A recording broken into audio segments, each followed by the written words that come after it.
Living longer versus living better, it's the ultimate human dilemma. But what if ancient wisdom suggests we've been asking entirely the wrong question about death and meaning? That's quite a provocative idea. What led you to explore this perspective? Well, I came across this fascinating ancient text that completely reframes how we think about mortality.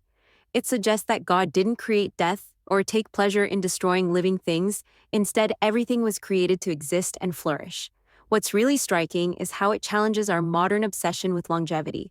Hmm. That's quite different from today's Silicon Valley mindset of trying to hack death through technology. Exactly. And here's where it gets really interesting. The text suggests that when virtuous people die young, it's not necessarily a tragedy. There's this powerful line about how the honor of old age comes not from length of days. It's completely flipping our metrics of success.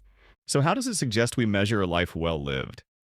That's where this beautiful metaphor comes in. It describes wisdom as being more splendid than the sun and outshining all the stars. But here's the fascinating part. It's not just about acquiring knowledge. The text actually describes wisdom like a romantic relationship, saying, I resolved to have her as my bride. I fell in love with her beauty, Well, that's certainly not how we talk about wisdom in TED Talks and self help books. right? And it goes deeper. The text warns about how we create substitutes for true wisdom. There's this amazing metaphor about a potter making vessels, some for noble purposes and others for ignoble ones. Think about how that applies today, our social media influence, our corporate success metrics, our productivity apps. You know, when you put it that way, we really do create modern versions of false idols, don't we? Absolutely. And the consequences it describes are eerily familiar: corruption, broken relationships, loss of meaning. But here's the hope it offers. It says that appreciating true wisdom is perfect righteousness, and knowing this power is the root of immortality. That's quite profound, so it's suggesting a different kind of immortality than just living forever. Exactly. And this is what I find most compelling. It's suggesting that when we align ourselves with true wisdom, it transforms both how we live and how we face death. There's this beautiful prayer in the text asking for wisdom that shares your throne. It's about connecting with something greater than our limited perspectives.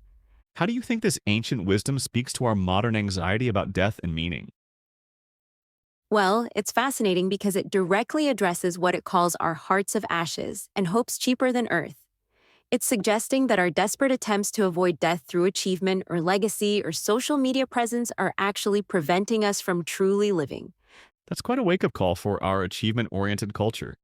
And maybe that's exactly what we need right now: a wisdom that reminds us that the quality of our lives isn't measured in years or accomplishments, but in our pursuit of something deeper and more lasting.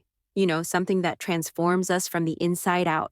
So, what's the key takeaway for someone listening to this today? I think it's about examining what we're really chasing after.